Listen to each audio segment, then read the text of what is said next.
हौसलों के तर्कस में उम्मीदों का वह तीर जिंदा रखो।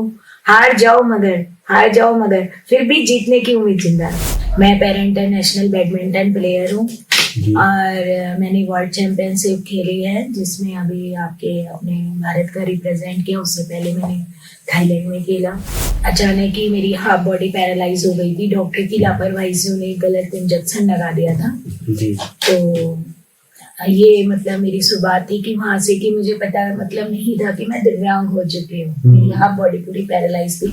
अब कि आप यहाँ नहीं आ सकते हैं क्योंकि आपकी जो प्रॉब्लम्स है कि उस वजह से आपके सिस्टर का रिश्ता टूट सकता है। जो लोग साहस करते हैं वही तो इतिहास रचते हैं।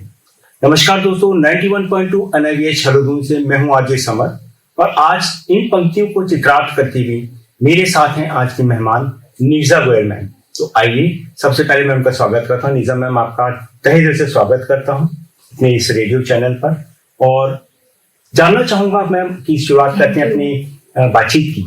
Thank you so much sir. मैं आपका धन्यवाद करती हूँ कि मुझे आज आपके साथ यहाँ पे इंटरव्यू देने का मौका मिल रहा है। मैं अपने आप को बर्मंदिल महसूस कर रही हूँ और मैं चाहूंगी कि अगर मेरी स्टोरी से कोई इंस्पायर हो तो मैं अपने आप को लकी समझती हूँ। मैम, सभी को मोटिवेशन मिलेगा। आपकी स्टोरी इतनी इंस्पायरिंग है तो हम जानना चाहेंगे कि आपकी शुरुआत से क्या आपका एक परिचय।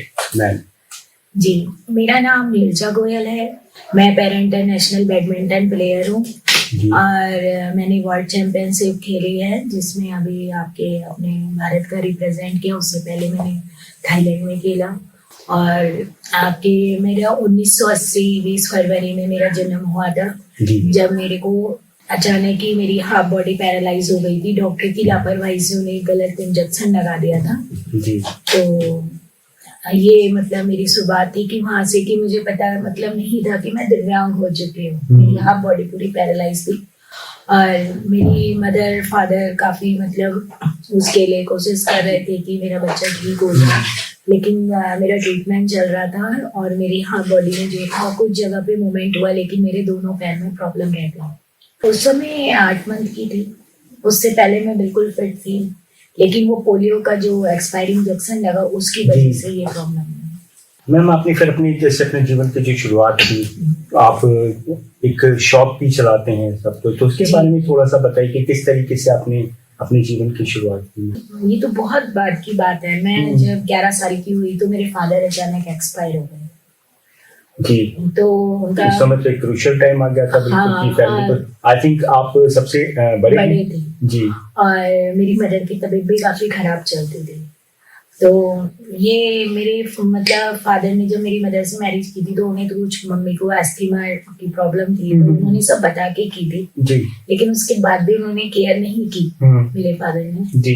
तो अब ये सब चीजें थी, लेकिन जब मेरे फादर 11 साल की एज में एक्सपायर हुए तो वो मेरे लिए काफी एक शौक वाली बात थी कि मैं उस समय, चाहे कोई बच्चा कितना भी हो, पेरेंट्स होते हैं साथ में तो उन्हें लगता है कि हाँ हमारे साथ हमारे पेरेंट्स हैं, चाहे जैसे भी हो। जी, पेरेंट्स तो पेरेंट्स ही होता है। लेकिन बहुत सारा ऐसा कुछ था कि जब मेरे फादर एक्सपायर हुए तो मतलब मेरी मदर ने उससे पहले भी जब कुछ बात हुई थी तो एक बार पूछा था कि बिजनेस स्टार्ट करना है, यानी यूटेंसिल का। तो वो बर्तन की शॉप जो खोलनी थी उन्होंने, मैं ही घर में सबसे बड़ी थी, तो उन्होंने पूछा था कि बेटा मैं ये शॉप खोलना चाहती हूँ और आप मतलब ये बताओ कि मतलब मेरा सपोर्ट करोगे या नहीं, क्योंकि मेरी थोड़ी तबीयत खराब चलती है तो मैं अकेले मैनेज नहीं कर सकती। नहीं तो अगर आप कहते हो तो हम अपने नाना जी के घर चले जाते हैं, तो वहाँ आप मामा जी की आपको फुल सपोर्ट मिलेगी। तो आपका ननिहाल कहाँ है मैम? कानपुर से। हाँ, वो काफी रिच फैमिली से बिलोंग करते हैं, उनकी बड़ी बड़ी फैक्ट्रीज हैं और सब कुछ है। तो मुझे ये सब चीजें पता थी कि वो बहुत अच्छी फैमिली से, लेकिन मैंने मम्मी को एकदम मना कर दिया जी। मैंने कहा मुझे किसी के घर नहीं जाना है, मुझे अपनी मेहनत की एक रोटी कमानी है। 11 साल में मैंने वो डिसीजन लिया जी। कि मैं इसी शॉप पे रहेंगे। और जो शॉप आज पापा के टाइम की थी, हमारा दूसरा काम था, वो क्लोज करके हमने 11 से 15,000 कुछ समथिंग ऐसे रकम से हमने उसे स्टार्ट किया। तो मैं धीरे धीरे बड़ी हो रही थी और ये सब घर का माहौल इस तरीके से हो चुका था कि फैमिली वाले भी हमें सपोर्ट नहीं करते थे। उनका तो ये मतलब मोटिव हो चुका था कि किसी तरह से मतलब इन लोगों का कुछ ऐसा हो तो जो इनकी प्रॉपर्टी है वो मतलब हम लोगों के पास हो जाए। अच्छा। इस तरह का मतलब पूरा माहौल बन चुका था जी। और मतलब वो हमारी केयर नहीं कर रहे हैं। पेरेंट्स की भी हमें ज्यादा मेरे को सपोर्ट नहीं मिल रही है। बस मेरी मदर थी जो मुझे बहुत प्यार करती थी। मैम आपने अभी अपनी छोटी सिस्टर का जिक्र किया नुपुर मैम का, वही आपके साथ में आएंगी। मैं इस जर्नी के बारे में कुछ उनसे भी जानना चाहूंगा कि किस तरीके से उन्होंने आपका सपोर्ट किया और वो किस तरीके से अपने परिवार को वो भी पूरा साथ दे रही है आज आपका आपके साथ लेके। तो मैम प्लीज आप बताएं अपने बारे में। सर मेरा नाम नुपुर गोयल है जी। मैं ये कहती हूँ कि मैंने उनकी कोई सपोर्ट नहीं करी, वो मेरी हिम्मत है सर। वो तो मैम हम सभी की हम कहते हैं आज हमने जो मैम हमारे हम लोगों को भी एक प्रेरणा मिलती है इस चीज के लिए। उनके अंदर ना इच्छा शक्ति बहुत थी। जैसे इच्छा शक्ति जिसे हम ये कह सकते हैं, कुछ बच्चे होते हैं कि वहीं रुक जाते हैं, पर मैंने अपनी सिस्टर के अंदर एक ही चीज देखी कि इनके अंदर जीने की इच्छा बहुत थी। इन्होंने जैसे भी करके आगे बढ़ना चाहा, हर चीज में आगे बढ़ना चाहा। तो मैं कह सकती हूँ मैंने उनके लिए कुछ नहीं करा।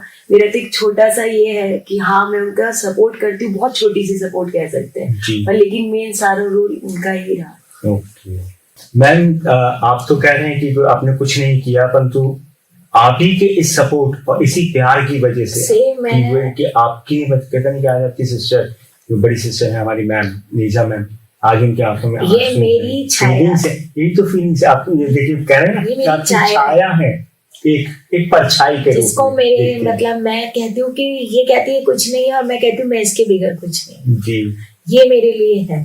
तो ऐसे ही हम लोगों का रहा। मुझे ध्यान है कि ऐसी एक बात हुई थी। मैं पूरे घर को जब मेरा धीरे धीरे ट्रीटमेंट हुआ, मैं फिट हो गई थी।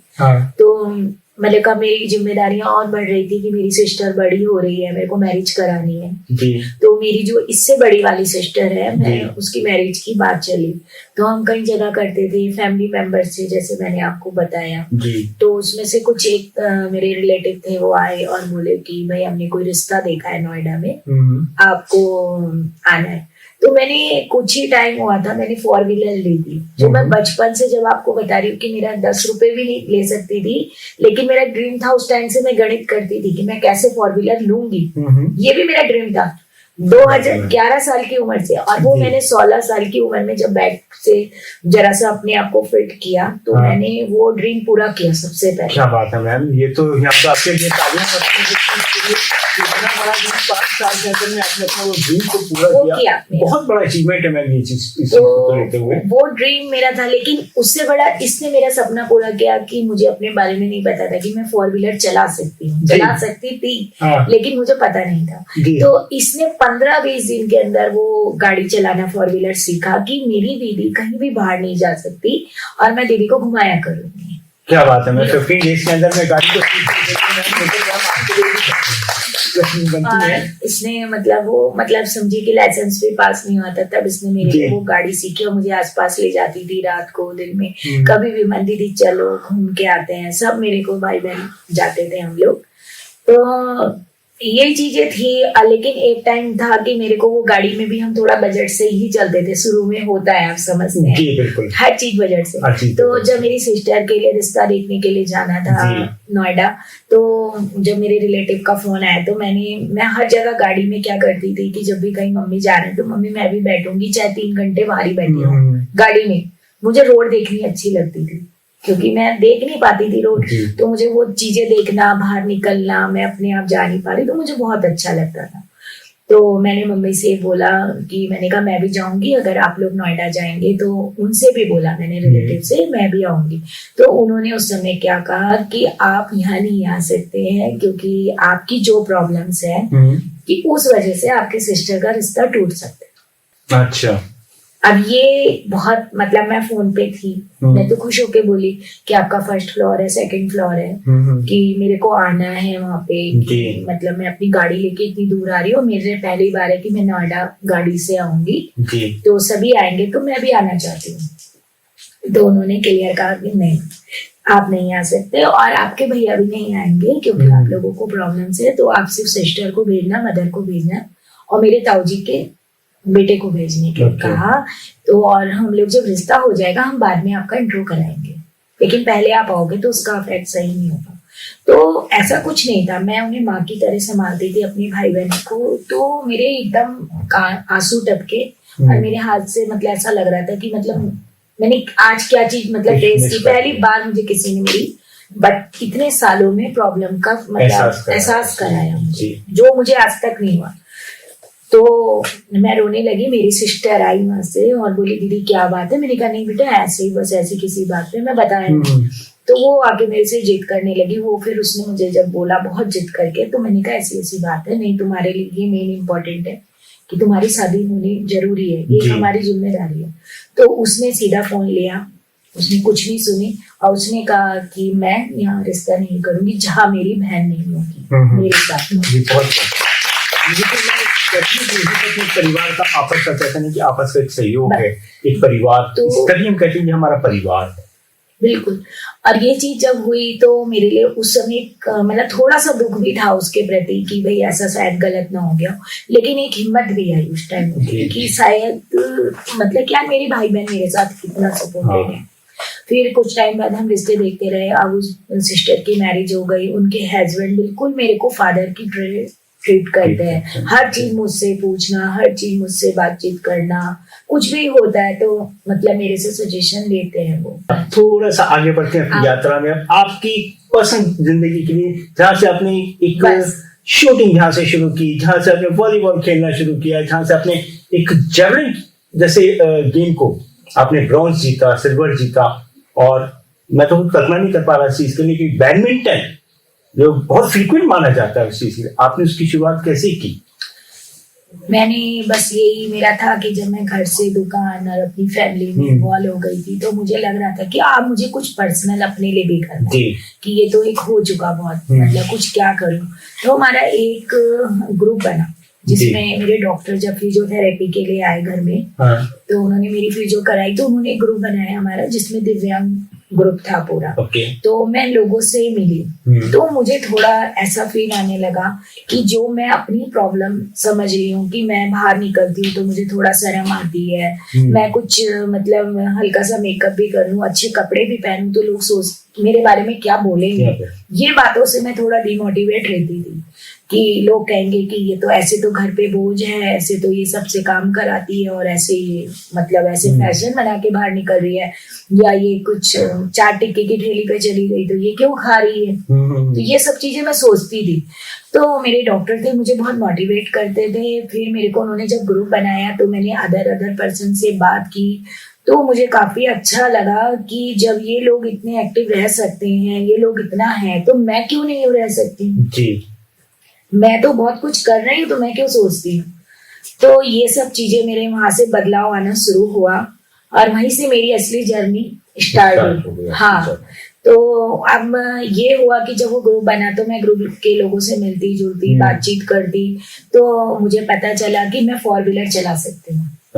तो मैंने पूछा उनसे कि 4 व्हीलर में तो कहते हैं कि 2.5 से 3 लाख का खर्चा आता है और फिर वो गाड़ी हमारी भी नहीं होती, नॉर्मल आदमी नहीं चला सकता, फिर उसे हैंडीकैप ही करेगा और वो सिस्टम सब चेंज हो जाता है। बोले ऐसा कुछ नहीं है, 12,000 में एक सिस्टम लगता है। मैंने तुरंत ओके करा। मेरा मतलब इतना ज्यादा मतलब मेरे अंदर इच्छा थी हाँ कि मैंने उसी समय मिनट भी नहीं सोचा और मैंने जयपुर फोन करा और उनके मतलब 1 वीक तक मैं उनके पीछे पड़ गई कि आप कब आ रहे हो कब आ रहे हो कब आ रहे हो, मुझे गाड़ी में सिस्टम लगवाना है। और जैसे नूपुर ने 15-20 दिन में सीखी वैसे ही मैंने 15-20 दिन में गाड़ी चलानी स्टार्ट की। मैम आपने भी कहा कि ये बहुत बड़ी बात है मैम इस चीज के अंदर मैं आपको उस चीज को ड्राइव कर रही हूँ। वो धीरे धीरे मेरा बढ़ने लगा कि अब मैं गाड़ी चला रही हूँ तो मैं अब क्या आगे कर सकती हूँ। फिर भी मेरा वहां तक नहीं रुका, मुझे कुछ नए नए काम करने का ऐसा था।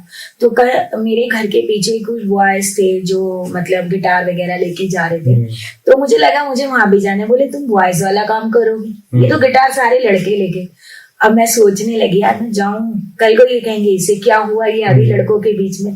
लेकिन फिर भी मैं फिर गई मैं उनके पास, मैंने कहा भैया आप जहाँ क्लास जाते हो ना मुझे भी जाना है और लेकिन आप वहाँ पे ना थोड़ी सीढ़ी है, आप मेरी हेल्प करोगे और मुझे सिखाओगे। दूसरे जो मेन वहाँ के टीचर थे उनसे भी पूछा तो वो बोले हाँ दीदी हम सिखाएंगे। तो वो तीनों चारों बच्चे आते थे और मेरी व्हीलचेयर अंदर ले जाते थे और मैं वहां पे 2-2 3-3 घंटे गिटार में अपनी शॉप भी देखती थी, शॉप के बाद शाम को जाती थी जी। और गिटार में टाइम स्पेंड करना और फिर शॉप पे आके भी बैठना, ग्राहक जैसी नहीं है वैसी गिटार को प्ले करना स्टार्ट कर देना, प्रैक्टिस करते रहना।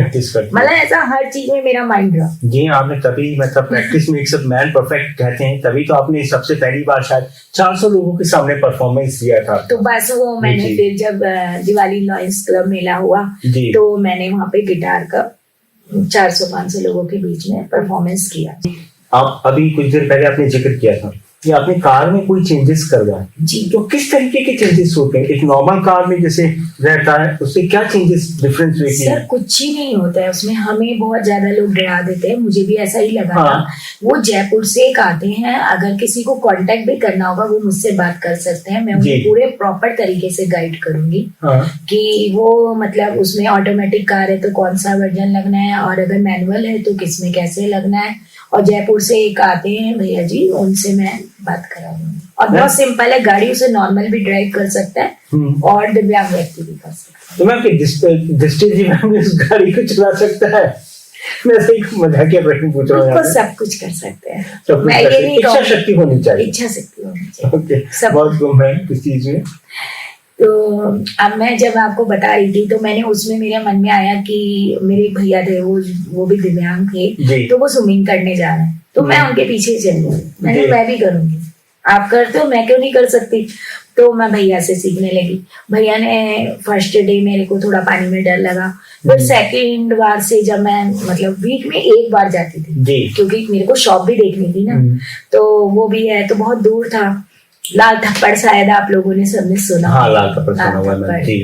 तो वहां जाती थी, तो अब मैं जब जाती थी तो 1 वीक में एक बार मैं जो करती थी, आप ये देखिए कि 1 मंथ में मैंने 4 बार की होगी, मैंने फ्लोटिंग करना स्टार्ट कर दिया और 75 फीट मैंने फ्लोटिंग खुद करी सेल्फ। तो वो मेरी अमेरिका तक भी वीडियो गई थी, एक मैम ने भेजी थी और वहां से काफी उसे अप्रिशिएट मिला उसको। अब मैंने स्विमिंग करी, फिर भी मुझे कुछ नया करना है, फिर भी शांति नहीं हो रही है, अभी मुझे ये भी नहीं ज्यादा अच्छा लग रहा है, कुछ ना कुछ करते रहना है। अब वो बीच में ब्रेक हो गया, फिर मुझे पता चला कि नेशनल गेम होने वाले हैं सिटिंग वॉलीबॉल जयपुर में, 2017 लास्ट की बात थी। तो मैं वहां पहुंच गई, तो मैंने कहा वो भी खेलूंगी, उसकी भी मैंने 1 वीक प्रैक्टिस की, वहां नेशनल पे मेरा मेडल आ गया। जी, आपको ब्रॉन्ज मेडल मिला था 2017 की बात है जब उसी को लेके मैं इतनी ज्यादा खुश थी, मेरा मेडल मिल गया। आज मैंने जिंदगी की सबसे बड़ी अचीवमेंट कर ली, मेरे लिए एक मेडल मिला। अब तो बस मैं रुकने का नाम ही नहीं है, कुछ ना कुछ आई घर में, कभी वो बॉल को लिया उसे बॉल को फेंक रही हूँ, कभी कुछ, मतलब क्या करना है अभी समझ नहीं आ रहा है प्रॉपर, लेकिन करते रहना है कुछ। मुझे लगता है कि आपने कहते हैं पानी की प्रकृति को अपना लिया कि मतलब बहते रहना है, बहते रहना। हाँ, आज भी मेरा वही लक्ष्य है, कुछ ना कुछ करना है। फिर मैं बॉल खेल रही हूँ, लेकिन फिर मुझे पता चलता है कि एक कैंप हुआ जिसमें दिव्यांगों के प्रति ये बताया गया कि कौन कौन से गेम खेलते हैं, तो वो मेरा मतलब मुझे लगता है वहां से मुझे मेरे लक्ष्य को निर्धारित करने का मौका मिला। तो वहां पता चला कि बैडमिंटन खेला जाता है, कि हैंडीकैप खेल सकते हैं, तो वो मेरे लिए एक सरप्राइज था। मुझे बैडमिंटन बहुत अच्छा लगता था, कैसे खेल सकते हैं, तो बोले कि अभी तो आप कुछ नहीं करना, अभी तो जाते ही बॉल पे प्रैक्टिस करना, शटल थ्रो करते रहना, वो गिरेगी और उसे आपको बार बार करना।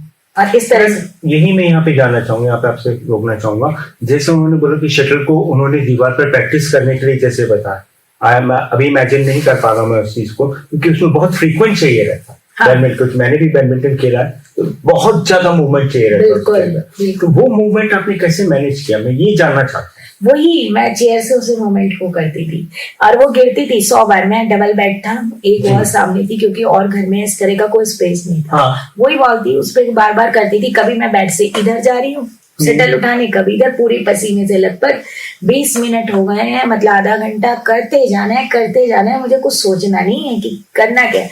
उसी समय कैंप से जाते ही मैंने, आप ये देखिए, मुझे ये नहीं पता था कौन सा शटल आएगी, कौन सा रैकेट होता है, मैंने शटल रैकेट मंगा लिया बस, और प्रैक्टिस करनी उसी मिनट से स्टार्ट की। ये भी नहीं सोचा कि नहीं 2 दिन बात करूंगी। मेरे फ्रेंड से बात चली, फ्रेंड बोलने लगे यार तू ना ऐसे खेलेगी, ऐसे तू प्लेयर बन जाएगी, मैंने कहा मुझे नहीं पता, तुम भी खेलो, तुम्हें भी बताती हूँ, ऐसे करो वैसे करो। उन्हें भी समझाने लगी मैं जी कि आप ऐसे हैंग करो, सबको बोलती रहती थी, लेकिन कोई भी मेरे साथ जो मतलब थे लोग ग्रुप वाले, कोई एक्टिव नहीं हो रहा था। हमारे बच्चे हैं, कोई कहे मेरे पति है, जी। कोई कहे मैं कहाँ टांगूंगी, कोई कहे कैसे, मतलब उनके पास कोई ना कोई एक्सक्यूज रहते थे कि टाइम नहीं है, निर्जर तो कर रही है, मेरे ससुराल वाले बोलेंगे।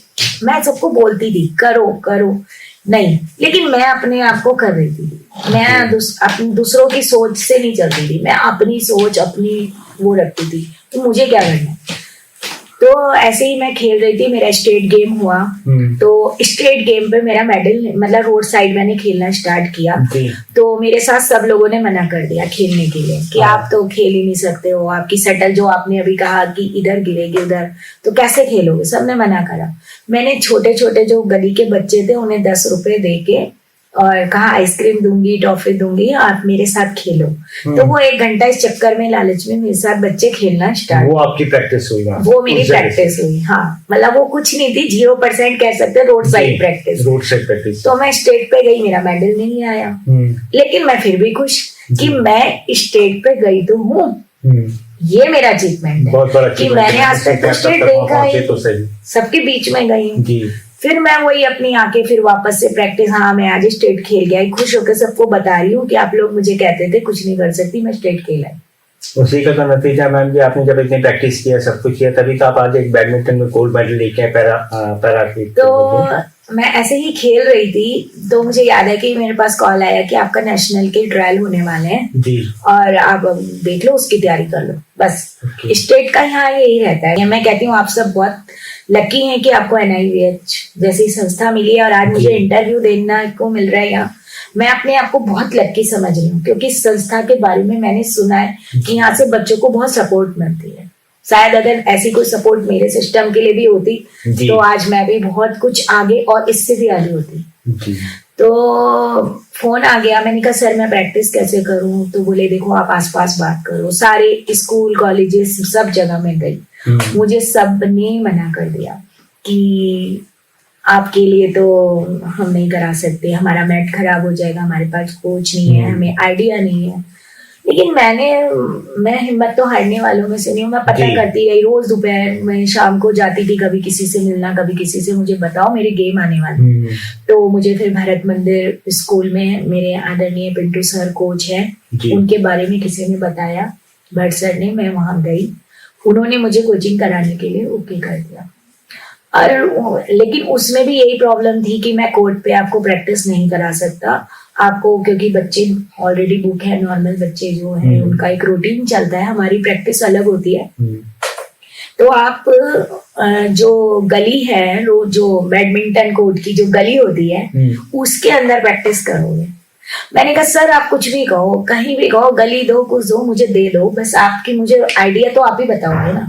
तो बोले आपके आइडिया भी हमें ज्यादा नहीं पता है, लेकिन मैं अपनी तरफ से पूरी कोशिश करूंगा कि आपको इसकी जो भी मेन है स्केल वो बताऊं, जो भी कोशिश ये रहेगी, लेकिन आपको इस गली में प्रैक्टिस करनी होगी। 5 से 6 का उन्होंने मुझे टाइम दिया, लेकिन मेरे अंदर ऐसा था, मैं 4 बजे गाड़ी उठाती थी, ना घर में पहुंचती थी ना कुछ, 4 बजे निकल जाती थी, 8 बजे घर आती थी। 1 घंटा ना प्रैक्टिस करके 4-5 घंटे मैं वहां कोर्ट पे बिताती थी। और जो साइड आइट के बच्चे थे जो प्रैक्टिस करते थे, जो होल्ड ले रहे हैं 2 मिनट 5 मिनट, चाहे वो छोटा बच्चा हो, मैंने शर्म नहीं की, 12 साल का है, या वो बड़ा मतलब लड़का है 25 साल बॉयस है, भैया आप मुझे 5 मिनट, भैया 10 मिनट, थोड़ा सा टाइम निकाल के, आप जा रहे हो चलो कोई नहीं, 10 मिनट मुझे करा के चले जाओ। तो ऐसे करके मैं 4-5 घंटे सबकी रिक्वेस्ट करके वहां खेलती थी जी, 4 घंटे। और मेरा नेशनल पे ठीक 15 दिन बाद बनारस में मेडल आ गया।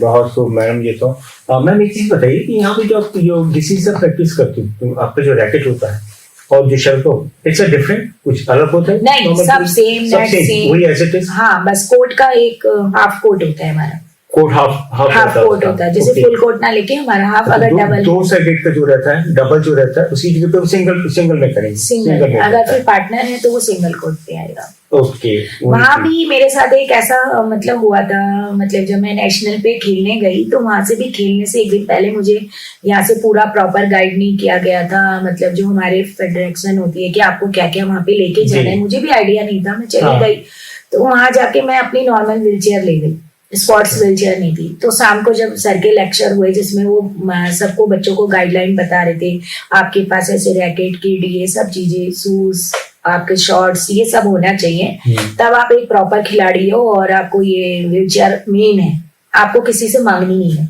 स्पोर्ट्स चेयर किसी से लेनी नहीं है कि आप हमें दे दो, आप कल जाओगे कोर्ट पे, अगर कोई भी गया उसे मैं डिस्क्वालीफाई कर दूंगा। अब मैं सोच रही थी मैं इतनी दूर आ गई हूँ और ये क्या है मेरे साथ, मैं तो नॉर्मल चेयर पे आ गई, मेरे पास तो स्पोर्ट्स चेयर ही नहीं है। तो क्या डिफरेंस होता है मैम कि नॉर्मल जो व्हील चेयर होती है और उसमें स्पोर्ट्स की जो व्हील चेयर, तो क्या डिफरेंस रहता है? पीछे थोड़े लॉन्ग होते हैं जी, उसके यहाँ के साइड व्हील भी थोड़े से टेढ़े होते हैं जिससे कि हमारा बैलेंस गिरे ना, जिससे हम मूवमेंट करते हैं, मूवमेंट बहुत फ्रीक्वेंट मूवमेंट हो जिससे। हाँ बिल्कुल। तो मैं सर के पास गई, रात का समय था, मेरे को याद है जब सारा वहाँ का सब काम निपटा 8 बजे, मैंने कहा सर मुझे प्लीज खेलने दीजिए, मुझे मतलब बहुत रिक्वेस्ट की।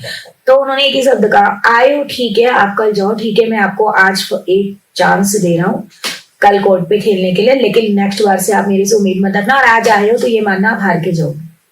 ये तक बोला मेरे को कि आप हार के जाओगे यहाँ से, लेकिन आप देख लीजिए मैं दूसरे दिन मेडल लेकर आई हूँ उसी नॉर्मल चेयर पे। बहुत कुछ, बहुत कुछ। आपने अभी एक देवभूमि चैरिटेबल ट्रस्ट की स्थापना की है, आप उसके फाउंडर हैं, तो उसका मेन विजन और मिशन और विजन क्या है? यही था मेरा, जब मैं पहली बार नेशनल खेल के आई तो मैं और दिव्यांगों से मिली और मेरे को उनकी प्रॉब्लम्स के बारे में धीरे धीरे सुनना स्टार्ट हुआ कि मैं उनकी हेल्प कैसे कर सकती हूँ। तो मैंने और भी जो थे, मैं जैसे कुछ लोग थे जो मेरे साथ में, जहाँ फिजियोथेरेपी भी कराती थी, कंटिन्यू जाती रहती थी, तो कोई कहता था हमें गाड़ी चाहिए लेकिन हम पहले एक बार चाहेंगे कि हमें कोई ट्रायल के लिए मिल जाए। तो मेरे और फ्रेंड्स भी थे, खैर तो वो नहीं देना चाहते थे, लेकिन मैं उन्हें अपनी गाड़ी आगे से दे देती थी कि आप लो और आप इस पर ट्रायल ले लो, तो आप चलाओ, बस मैं यही उन्हें मोटिवेट करना मैंने वहां से स्टार्ट किया। मतलब मेरे मन में ऐसा नहीं था कि मैं कोई संस्था खोलूंगी, लेकिन मेरे मन में ये था जब मैं हूँ तो मैं दूसरे को भी आगे लेके साथ चलना है, मेरे मन का एक लक्ष्य हो गया था। तो जितने भी दिव्यांग व्यक्ति मेरे ग्रुप में थे सबको बोलना आप भी गाड़ी चला सकते हो, आप भी ये कर सकते हो। मैंने करा, आज ऐसा करा, चाहे वो मना करते रहे तो वो बोलते थे निर्जा आप गाड़ी देंगे, मैंने कहा हाँ बिल्कुल, मैं उन्हें देती थी गाड़ी और वो ट्रायल लेते थे, गाड़ी ले आते थे, फिर वो गाड़ी लेकर आते थे। ठीक है, उनका थोड़ा बजट वो था तो वो डरते थे लाते थे कि हम ना कर पाए तो वेस्ट हो जाएगी वो चीज, लेकिन मेरे बाद वो गाड़ी लेकर आए। कोई मतलब आज उसमें लग गया है, एम्स में कोई जॉब कर रहे हैं, कोई कहीं और कर रहा है, किसी के, जो आपने अभी सिस्टम की बात की कि सिस्टम, कईयों के सिस्टम मैंने बुला के गाइड करवाए। मैं एक चीज और जानना चाहूंगा, आपको बेटी बचाओ बेटी पढ़ाओ का ब्रांड एम्बेसडर बनाया गया उत्तराखंड का जी, वो पल कैसा था, क्या एहसास था उस पल? वो मेरे लिए बहुत बड़ा एहसास था। मुझे जिस दिन तिलू रतौली पुरस्कार से सम्मानित किया गया, आपके उत्तराखंड के सबसे जो हाई लेवल का पुरस्कार है तिलू रतौली, और उसी के साथ मुझे बेटी बचाओ बेटी पढ़ाओ का ब्रांड एम्बेसडर कुछ दिन बाद घोषित कर दिया। तो वो मेरे लिए बहुत बड़ा अचीवमेंट था और मैं वहां से रुकी नहीं, साथ में खुद भी आगे बढ़ती रही और जो मेरे दिव्यांग भाई बहन थे उन्हें साथ लेके आज भी गेमों में मैं मोटिवेट करती रही। फिर मेरी इसी पे चर्चा हो रही थी, जो हमारी माननीय गवर्नर मैम थी पहले, बेबी रानी मौर्य जी, तो उनसे मेरी कुछ चर्चा थी कि मैं चाहती हूँ कि हमारे को एक अच्छा प्लेटफॉर्म मिले बैडमिंटन कोर्ट के लिए, तो मैं आगे बढ़ना चाह रही हूँ। तो उन्होंने मुझसे, जब मैं वहां गई अंदर एंट्री करी तो वो लोग मुझे जानते थे, मैं मतलब सरप्राइज थी कि सब मेरे बारे में वहाँ ऑफिसर सब जानते हैं। तो मैम ने मुझसे कहा निर्जा मैंने सुना है कि आप त्रिवेणी घाट पर 250 लोगों को फूड डिस्ट्रीब्यूट करते हो। मैंने कुछ टाइम पहले से ही 250 परिवारों को जो बहुत नीडी लोग होते थे उन हाँ। लोगों को फूड देती थी मैं ओके। हर फ्राइडे। तो बोले निर्जा आप इतना अच्छा काम कर रहे हो, आप अपनी संस्था को रजिस्टर करवाओ।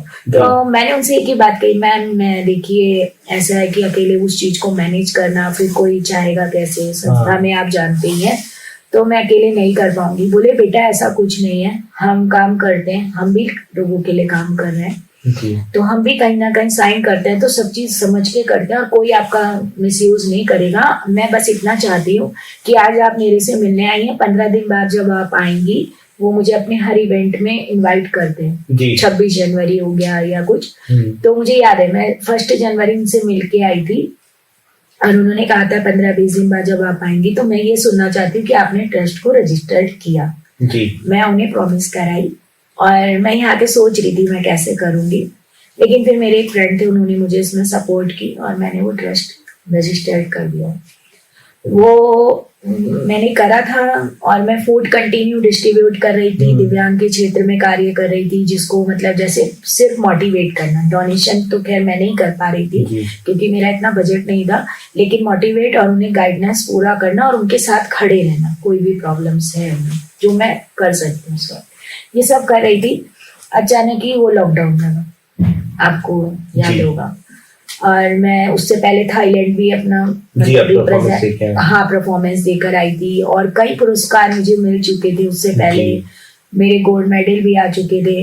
लेकिन मैं जब कोविड लगा तो मैं सोच रही थी कि ये क्या है कि जब मैं लोगों को हर फ्राइडे फूड डिस्ट्रीब्यूट करती हूँ तो आज जिन लोगों को रियल में नीड हो गई है, बिल्कुल उन्हें कोई मतलब वो कहीं से मांग के भी नहीं खा सकते, तो मैं कैसे करूं उनकी हेल्प। तो मेरे को याद है मैं पीछे के रास्ता था एक साइड का जहां से आपने अभी विष्णु ही मंदिर, जी हाँ, तो वहां से पीछे के रास्ते से मैं गई और वो 20-25 सीढ़ियां थी, वहां से उतरवा के मैं लोगों को मतलब कुछ पैकेट बन था, मेरे पे 1,500 रुपए की डोनेशन रखी थी जो मेरे पास थी जब, तो उससे मैं वो पैकेट देकर आई बनवा के, आधे डोनेशन रख के आधे की देकर आई जी। एक दूसरे दिन मैं जब बार्गेनिंग कर रही थी शॉपकीपर से, तो शॉपकीपर ने कहा कि आप बेटा मेरे से ना 2-2 रुपए करके कम मत कराओ, मुझे लॉस होगा, मैं इससे अच्छा एक काम करता हूँ आपको पूरे पैकेट ही दे देता हूँ जितने चाहिए। मैंने कहा ठीक है आप दे दो। उन्होंने मुझे उतने 80 लोगों का जो मुझे चाहिए था उन्होंने पैकेट दिए और मैंने उसे डिस्ट्रीब्यूट जाके किया।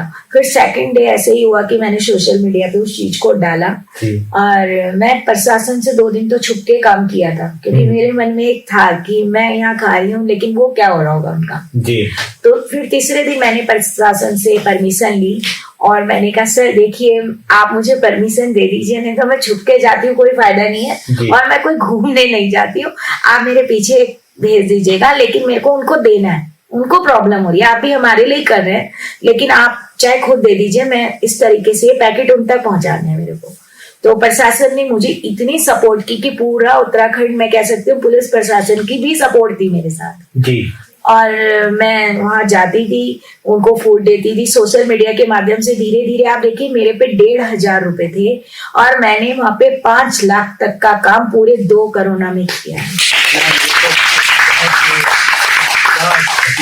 मैं खुद शौक थी कि मैं इतनी राशन की किट और मेरी छोटी बहन मतलब सुबह नाश्ता नहीं करते थे हम लोग, रात मतलब ये देखिए कि रात दिन ये सोचते थे हम उनके लिए कैसे करें, बस ये हमारे दिमाग में चलता था। जबकि कोरोना था उस टाइम मेरे घर में मेरी मदर बेड पे है, उनको प्रॉब्लम है, मेरे ब्रदर की भी मेडिसिन चलती है, अगर एक टाइम मेडिसिन ना दूं तो उनकी प्रॉब्लम बढ़ सकती है। तो मैं ये नहीं सोच रही थी, मैं सोचती थी मेरे पास आज खाने के लिए है लेकिन उनका क्या जिनके पास नहीं है। तो मैं जब कहीं रोड साइड जाती थी, कहीं भी गाड़ी लेके सुबह जा रही हूँ किट देने, कोई मेरे को रोता दिख रहा है कि हमें पुलिस वालों को पकड़ रहा है कोई, एक फैमिली थी बहुत रो रही थी, 3-4 आंसू से कपड़े भीगे हुए थे और मेरे पास राशन नहीं था घर में। मैंने उनके लिए कैसे कैसे अरेंज करके, पुलिस वालों ने मना कर दिया था कि आज कोई समाज वाला है नहीं और अभी हम नहीं दे सकते, लेकिन मैंने उनके लिए किसी ना किसी तरीके से उनको अपने घर लाई और मैंने उन्हें 2 घंटे में उनकी 5 किट बनवा के उन्हें दी। ऐसे करके मैं गाड़ी में भरती थी, किडे भरती थी। ये नहीं है कि हमने भीड़ लगाई, गाड़ी में भरा और हमने फेंकना बैग चालू कर दिया, भीड़ आई, क्योंकि वो मिसयूज हो रहा था उस टाइम पे। मैं के घर में देखती थी कौन नीडी है, मैं सोचती थी मैं उससे बड़ी नहीं हूँ कि सबसे पहले मुझे कौन कैसे दे रहा है वो डोनेशन, जी। तो मुझे उस इंसान के पास वो पहुंचानी है जो उसके लायक है। ऐसा नहीं है कि मुझे सिर्फ अपना नेम फेम के लिए काम कर रही हूँ। जी। तो मेरे साथ इतना समाज के लोग जुड़े, लोगों ने मुझे सपोर्ट की। कोई मेरे पास राशन दे रहा है, कोई 10 बैग आटा दे रहा है, कोई चीनी दे रहा है, कोई कुछ दे रहा है, मतलब मेरा हाथ रुका नहीं। और आज तक भी मेरे अकाउंट में अगर बात करें, संस्था बहुत बड़ी है मेरी, सब यही कहते हैं, और मेरी संस्था में आज भी कई बार 2000 नहीं होते, लेकिन मैं 15,000 की चेयर दे देती हूँ। तो मैं सोचती हूँ और मेरे पास डोनेशन आ जाती है, वो वहां से फोन आ जाएगा। आप मेरे पास कोई दिव्यांग व्यक्ति का फोन आता है कि दीदी हमें व्हीलचेयर की जरूरत है, मेरी व्हीलचेयर खराब हो गई, तो मैं बस, मेरे दिमाग में कुछ नहीं आता, मैं सोचने लगती हूँ ये मांग रहे हैं, अब मैं से मना तो कर नहीं सकती। मेरी आदत है कि मैं 24 घंटे में वो चीज उपलब्ध करा दूं, मतलब ऐसा माइंड रहता है मेरा। अब मैं कैसे करूं, क्या करूं, यही सोचती हूँ। और वो उतने में पता नहीं कहाँ से ऐसा कुछ ऐसा बनता है ख्वाब कि मेरे पास कॉल आती है, आज हमारा बर्थडे, हम कुछ ऐसा करना चाहते हैं। जी, कहते हैं ना कि आपकी बात कर रहे हैं कि आपको सपोर्ट आ जाता है, कहीं ना कहीं से मिल जाता है। इस ईश्वर को तो हम लोग से किसी ने देखा नहीं आज तक, कभी भी कोई जानता नहीं कि ईश्वर का एक मूर्त रूप में हमने कभी किसी ने उसको नहीं देखा, परंतु फिर भी कहते हैं कहीं ना कहीं वो ईश्वर के रूप में ही तो आपके पास में आता है वो बंदा जो आपकी मदद के लिए खड़ा हो जाता है आपको। बिल्कुल, वही एक एहसास रहता है कि शायद यही तो ईश्वर है हमारा। मैं आपकी बात पे इसी पे कहूंगी कि वो मदद के लिए आता है। मैं सोचती हूँ कि भगवान ने मुझे मदद के लिए चुना है। मैं बहुत लकी हूँ कि मैं माध्यम बन चुकी हूँ, और जो लोग पीछे से मेरी हेल्प करते हैं वो लोग उस समय मेरे पास विश्वास करते हैं, क्योंकि मैंने अभी तक आज तक यही भगवान से, जब भी मैं मॉर्निंग उठती हूँ, यही प्रार्थना की है कि भगवान मैं जो भी काम करूँ ग्राउंड पे करूँ, ईमानदारी से करूँ, और कभी भी किसी दिव्यांग को जो भी मेरी तरफ से वो हेल्प करूँ उसका दिल ना दुखे, और उसके पैसे मैं अपने पास ना, मतलब कोई भी जो उसके माध्यम के लिए मिल रहे हैं ना, वो मैं खुद पर्सनल यूज ना करूँ। यहाँ पे मैं एक चीज और पूछना चाहूंगा कि वैसे एक जनरल बात कर रहा हूँ मैं इस चीज के लिए कि कहते हैं कि आदमी का विश्वास से उठने लग जाता है, हाँ। हर चीज पे से उठ जाता है, लेकिन सब समस्याओं से जूझने के बाद सब कुछ, क्या फिर भी आपका अटल विश्वास उसकी? मेरा तो विश्वास अब अटल होता जा रहा है और ज्यादा दृढ़ हो रहा है, क्योंकि मैंने आपको बता रही हूँ, मैंने ऐसा चीजें फेस की हैं कि जब मैंने वो कोविड टाइम पे काम किया, मैंने आपको बता ही दिया कि मेरी सिर्फ इच्छा शक्ति थी, उससे काम हुआ। फिर मैंने आपके देखिए कि मेरे को बेटी बचाओ बेटी पढ़ाओ में आराम से बैठी हूँ, मुझे पता चल रहा है मेरा लेटर आ गया, मैं ब्रांड एम्बेसडर हूँ। फिर मैं स्पर्श गंगा ज्वाइन किया, निशम जी द्वारा मुझे सम्मानित किया गया। वो मेरे लिए भी एक बहुत बड़ी बात थी कि मैं हर संडे सुबह 8 बजे उठ के सफाई अभियान के लिए चली जाती थी और लोगों को बताती थी कि आप यहाँ करो। मैं कर नहीं सकती, लेकिन लोगों को अवेयर करती थी। सुबह 2 घंटे मेरा प्रति संडे यही काम था, पूरी टीम के साथ मुझे जाना।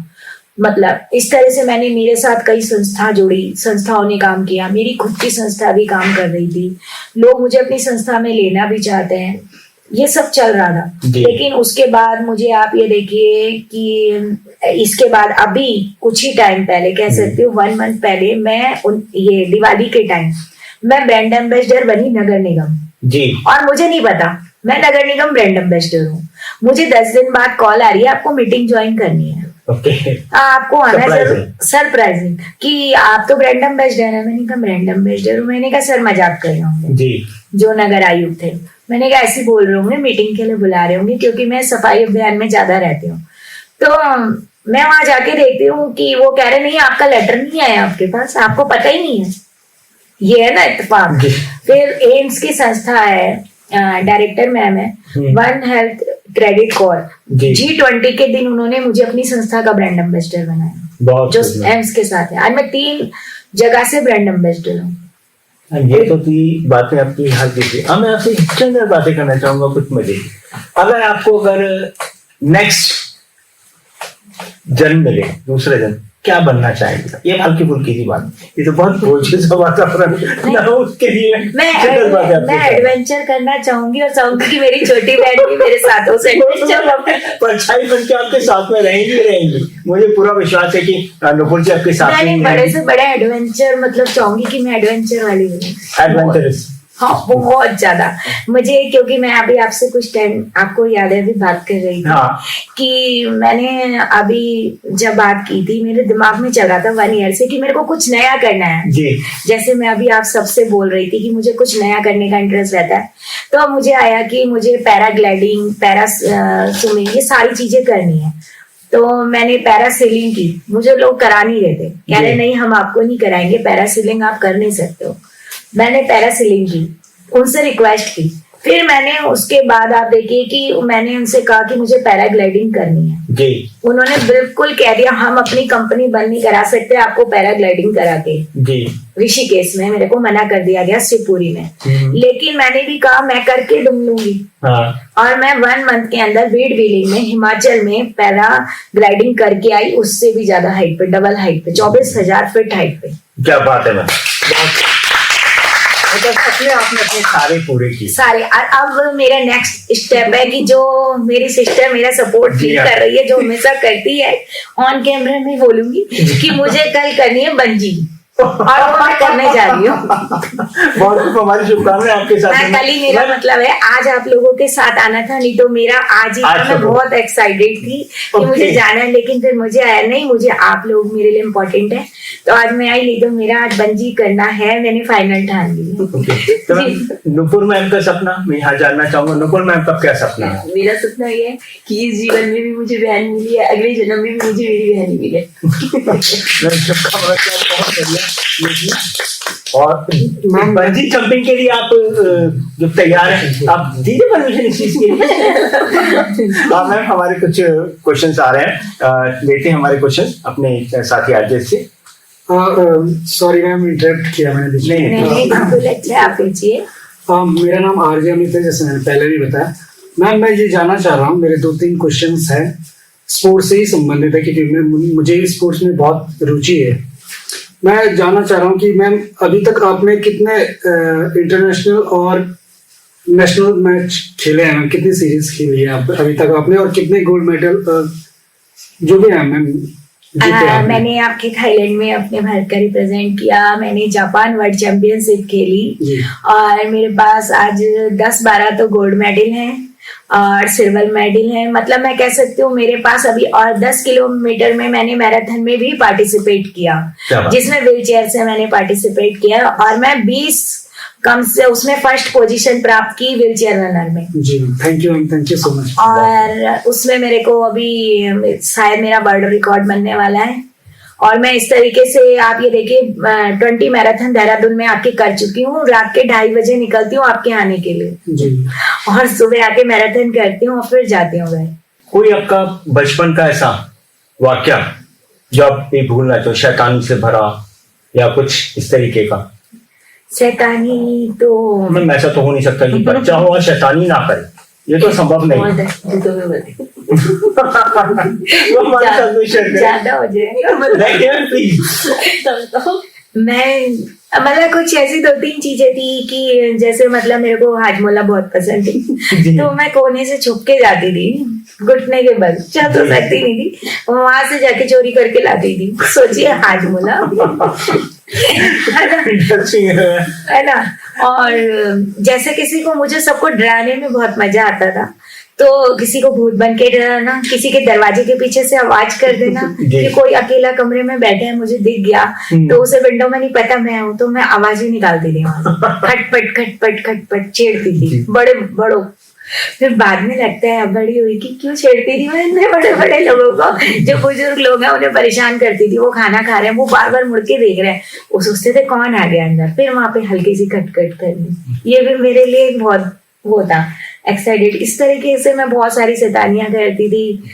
कभी मेरे को मतलब लगता था मैं इस पेड़ पे चढ़ जाऊं, कभी लगता था सीढ़ी पे चढ़ जाऊं, और ऐसा कुछ ना कुछ करती रहती थी। मैम जीवन के कुछ ऐसे पहलू होते हैं जो अनछुए होते हैं, जो अपने परिवार में भी किसी को नहीं पता होते, चाहे वो अपनी बहन हो चाहे कुछ हो उस चीज के, ऐसी कोई पहलू, ऐसी कोई बात नहीं, ऐसा कुछ मेरी लाइफ में नहीं है।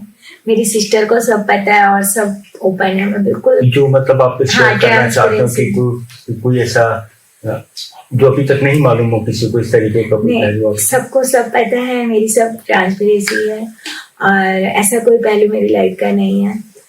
बस, और मैं अपनी लाइफ में बस यही कहूंगी आप लोगों से कि मैं बहुत ज्यादा खुश हूँ और मैंने बहुत कुछ किया है। मैं कहती हूँ जो नॉर्मल लोग नहीं कर सकते वो मैंने किया है। और मेरी जो ये व्हीलचेयर है जी, ये मेरी खुद, मैं ये कहती हूँ ये मेरी पावर है।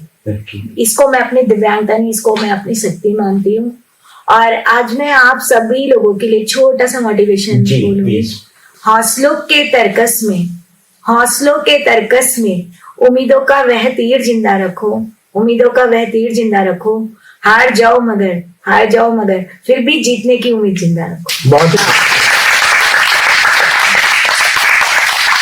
तो ये है हमारी जो खास मेहमान हैं, एक बहुमुखी प्रतिभा की धनी, इसे कहना चाहिए कि काफी शूटिंग में भी काफी मोटिवेशनल और एक इंस्पायरिंग अपना अंदर लिए हुए और प्रेरणा स्रोत है ये हमारे, कि हमें एक जीवन जीने की प्रेरणा देते हैं इतना सब कुछ होने के बाद में भी।